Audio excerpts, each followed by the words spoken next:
Come and listen to my story about a man named Jed. A poor mountaineer barely kept his family fed.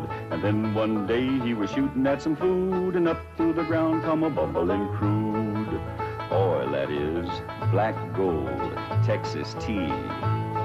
Well, the first thing you know, old Jed's a millionaire. The kinfolk said, Jed, move away from there. Said, California is the place you ought to be. So they loaded up the truck and they moved to Beverley Hills, that is, swimming pools, movie stars. The Beverley Hillbillies.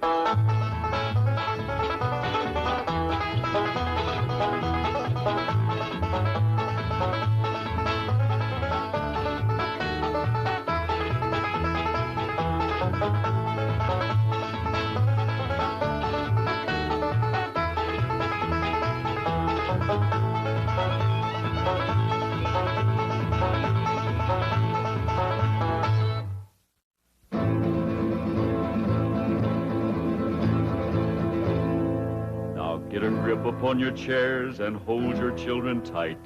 A mighty feud is starting and you'll see it all tonight. The Clampett clan is fighting mad, their honor's been besmirched. Sweet Ella Mae's been courted, but the darling ain't been churched.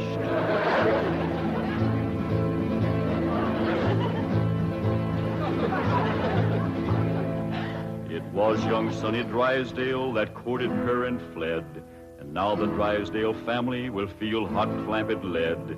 'Cause stranger, you don't trifle with a hillman's daughter fair, or you will face his rifle and he'll deeply part your hair.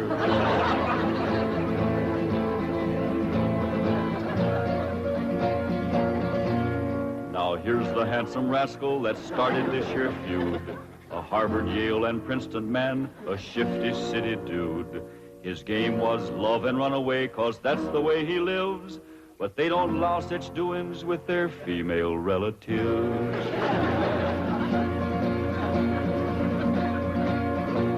So now they're on their way next door, loaded up for bear. And if my name was Drysdale, I'd be getting out of there. 'Cause mountain justice does demand that when a wrong's been done, the kin of him that done it must also face a gun.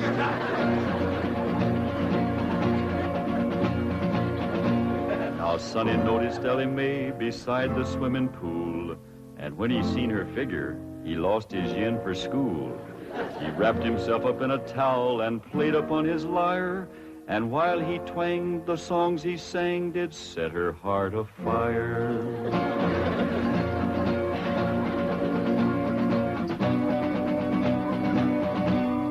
Drove his fancy auto up and took her out to Spark. And all alone, unchaperoned, he kept her after dark. He took her in the parlor and he taught her to be grand. He showed her how to walk and talk and tried to kiss her hand.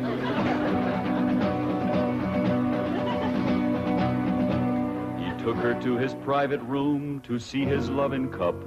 And a man that wins a prize for that ain't on the up and up.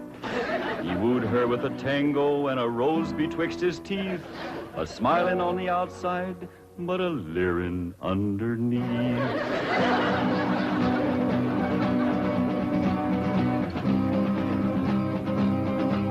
They even had a wedding dance and he joined in the fling. He brought along his dancing shoes but didn't bring no ring. The Clampetts was a planning for a wedding in the Vale, but they was duped. He flew the coop and went running back to Yale.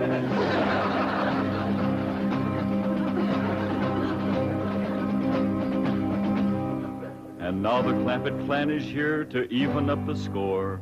I wouldn't want to be the man who opens up that door. He'll have to face their fury, on revenge they are intent. And if his name is Drysdale, his life ain't worth a cent.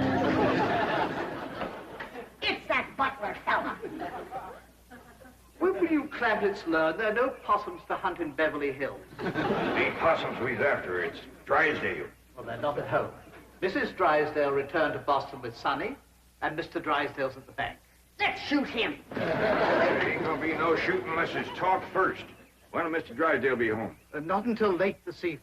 That's talk enough. Let's go to shooting. Oh, Granny, you can't shoot an unarmed man. That's right. I lost my head. Here.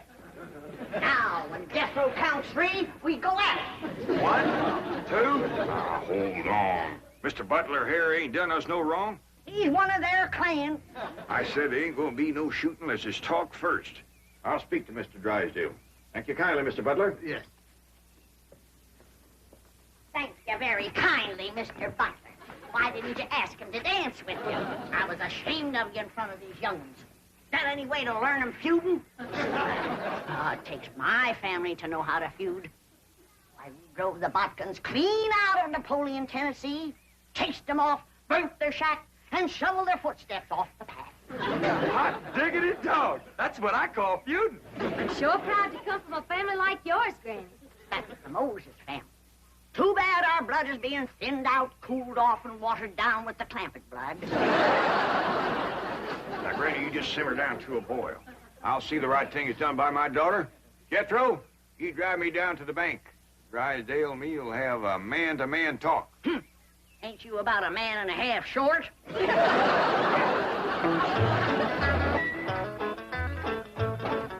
You wait here, I'll go and see Mr. Drysdale. You flush him out, Uncle Jed. I'll get him on the run. Now, who told you to bring that? Granny, she says there's got to be one fighting man in the family. You just drive around a while and cool off. Pick me up here in about a half hour. Okay, Uncle Jed.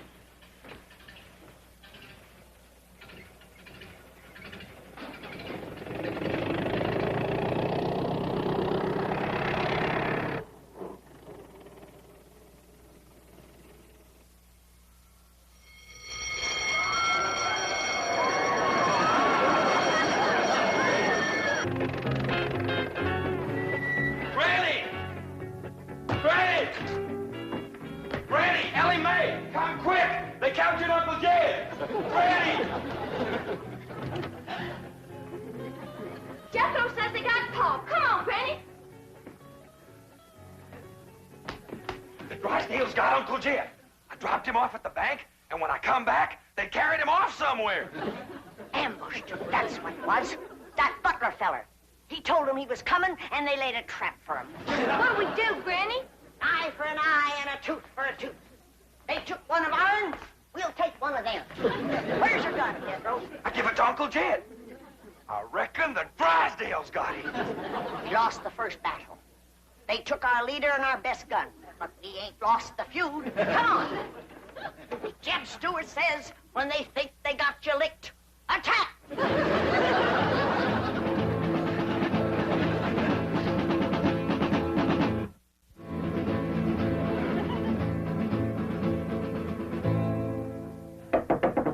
Now, Jethro, when he opens the door, you grab him. Ellie, hold his gun. Yes.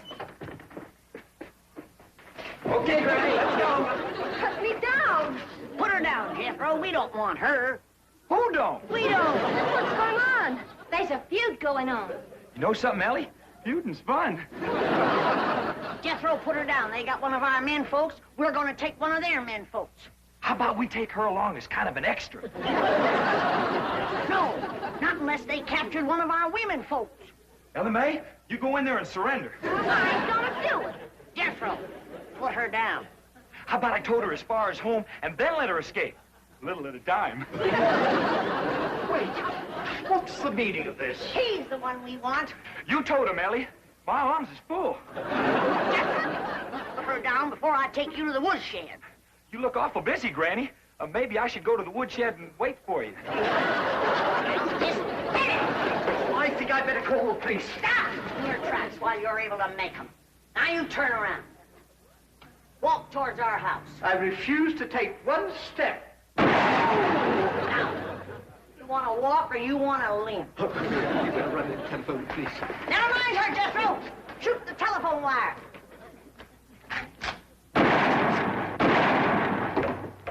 There's what's having your mind on women can do to you. It took you 2 shots to get that wire. Oh, Granny, I got 2 wires.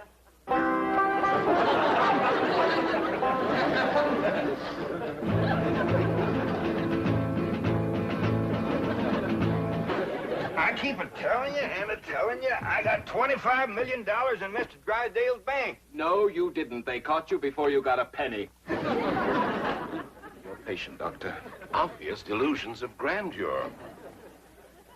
Now, tell me, about this bank attempt, did you have any accomplices? Any what? Confederates? Oh, yeah, Granny. She's a Confederate. She's a Tennessee Moses. Tennessee Moses? That's right. Tell me, did she lead her people out of Tennessee? Sure did after they whooped the Butkins. Don't you mean the Egyptians? Well, they probably whooped the Egyptians, too, if they got in their way. Granny's folks was fighting food. They certainly were. They defeated the best fighters Pharaoh had. I don't know about that, but they whooped the best fighters Napoleon had. Napoleon? Doctor, may I? You may not. I'm the one who uncovered this hallucination. Tell me about Napoleon. Yes. You say Granny's folks won that fight? Sure did. Over Napoleon? Oh, yeah, they tromped all over Napoleon. Fabulous. But how were they able to do it? Did they fight with superior weapons? Oh, they fought with bodkin. I see. And Napoleon didn't have any bodkin? Not after Granny's folks got through with him, Napoleon didn't have a bodkin left. I remember the last day of the feud, they got Leif and Luke and Odds. Odds? Odds bodkin. Please. But just for a minute. Perfectly safe to look out through the bars. After all, it's... Mr. Clappett! Gene, Mr. Drysdale, he sure didn't treat me very good over to your bank. My first visit, too. Let this man out of here. He's got $25 million in my bank. Open this door. Open it. Open it. Oh. Lie down, mister. Lieutenant! Lieutenant! Ellie Mae! Any sign of the enemy yet? Not yet, Granny. All clear. Sound the alarm if you see a Drysdale a-coming. I will, Granny.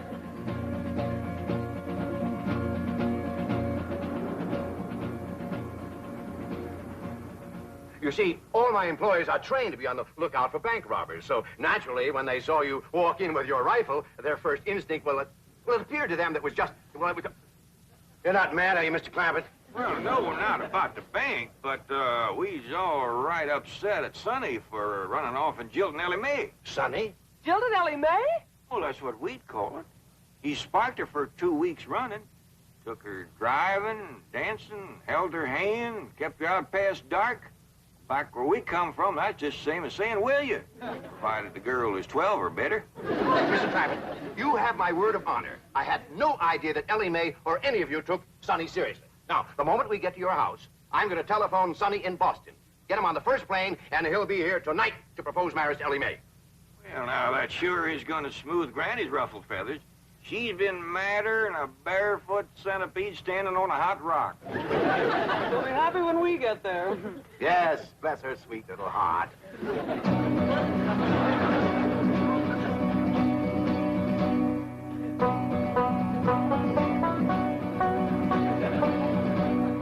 Granny, I see him. They's coming. How many is they? Miss Hathaway and Mr. Drysdale. And they's holding Pa prisoner. Come on down. We'll stop them at the gate or blast them at the barricades. Jethro, they's a-coming. Get ready to do battle.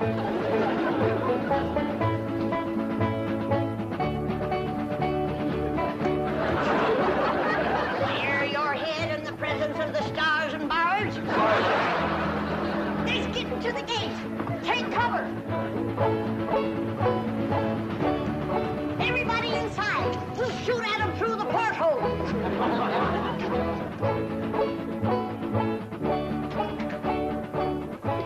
You won't hit Pa, will you, Granny? Don't worry, honey. I can hit a new laid egg out of the nest without budging the hen.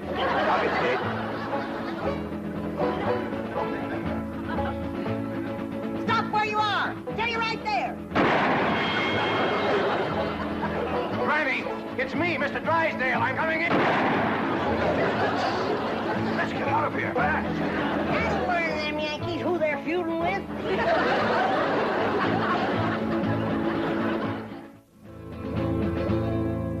Now here's the Drysdale mansion where he's fleeing like a rat, since Granny put a bullet through his $20 hat. But even here, he can't escape the scourge of Tennessee, 'cause she's got Ellie spying from the tip-top of a tree. Granny, they took Pa over to the Drysdale's house. Come on down. We'll go get him.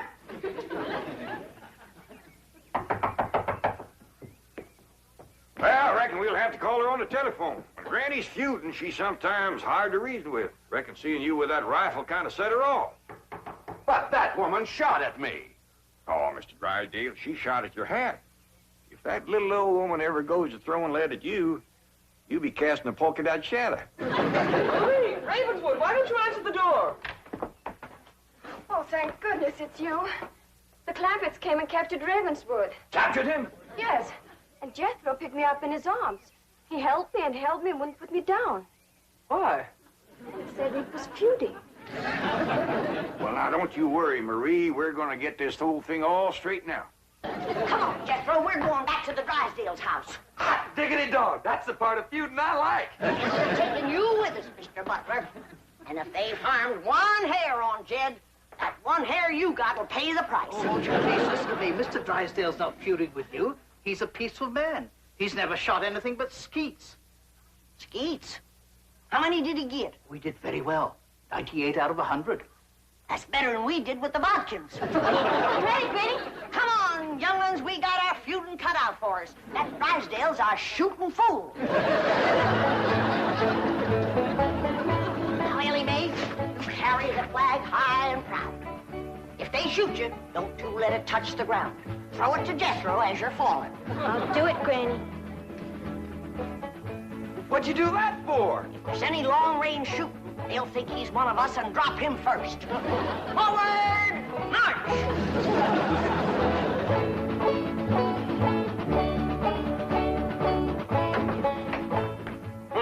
No wonder the phone wouldn't work. Marie said Jethro shot down the wires. Well, we can go next door and use the miller's phone. Yep. Been cut with a rifle bullet. Kind of ragged, though. Jethro must have been upset. That's bad shooting, to cut those little wires with a rifle? Why, when that boy puts his mind to it, he can pick a gnat off a plate of grits at 500 feet in a heavy fog. I'm the only one who can outshoot him. Except for Granny and Ellie Mae. Well, what skeet shooters you'd make. What skeet? Oh, they're clay pigeons. That's what I shoot. Clay pigeon? Oh, it's wonderful. I love it. Your wife must be a first-rate cook.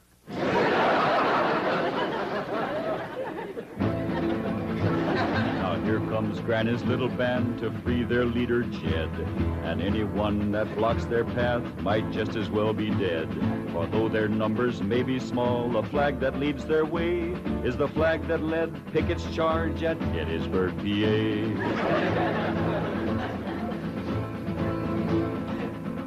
Stop for a minute. I got an idea. We'll use Mr. Butler here as a decoy, and we'll surprise him. What you mean, Granny? You knock on the door, and you yell to him inside that it's you. Then we'll rush in and we'll get Jed. And maybe somebody else, too, huh, Granny? You keep your mind on your feuding. Come on.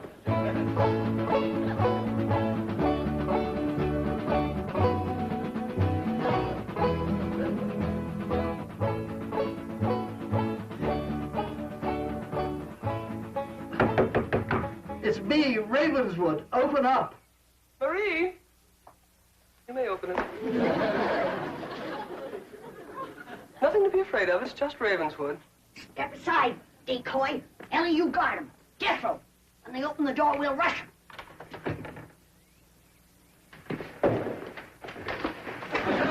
Yeah. Where's Jed? What'd you do with him? Oh. Talk fast. Oh, he's not here. He's next door with Mr. Drysdale. Search the house, Jethro. Jethro! Jethro! Yeah, Granny? Put her down. She's light as a feather. Put her down and go look for your Uncle Jed.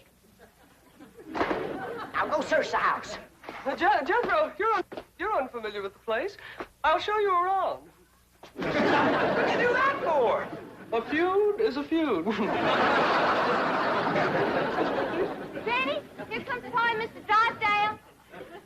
I'll pick that varmint off like I picked a bodkin off a rail fence. Hey, what in the world are you doing? I'm guarding a decoy, Pa. Ravenswood, you Boston Yankee, bear your head in the presence of our flag. See, our flag? My family came from Tennessee. Mine did too. Jed, I always did like this man. Why, sure, Granny, and he's going to make Sonny do the right thing by Ellie Mae. What does that mean, Pa? Going to make Sonny come back here and marry you. I don't want to marry Sonny. See, Granny, the whole doggone feud was for nothing. Not altogether, Jed. Why, we might never have known that Mr. Drysdale here was a fine gentleman from Tennessee. Tell me, ever hear of the Moses family? Hear of them? Why, my mother's family feuded with them for years. You mean your mother was a bodkin? Mr. Drysdale, don't ask me why. I just commenced a running. You heard him. Run, you yellow bodkin, I'm a Moses.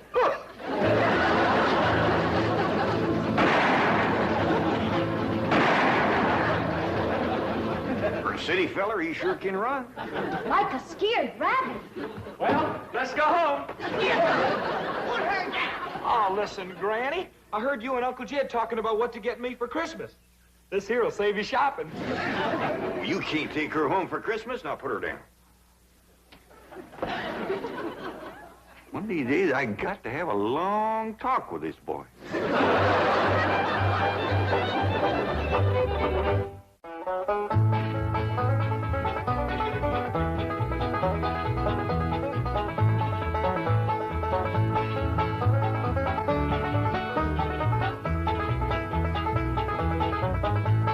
Now it's time to say goodbye to Jed and all his kin. They would like to thank you folks for kindly dropping in. You're all invited back next week to this locality to have a heaping helping of their hospitality. Hillbilly, that is. Set a spell. Take your shoes off. Y'all come back now, dear.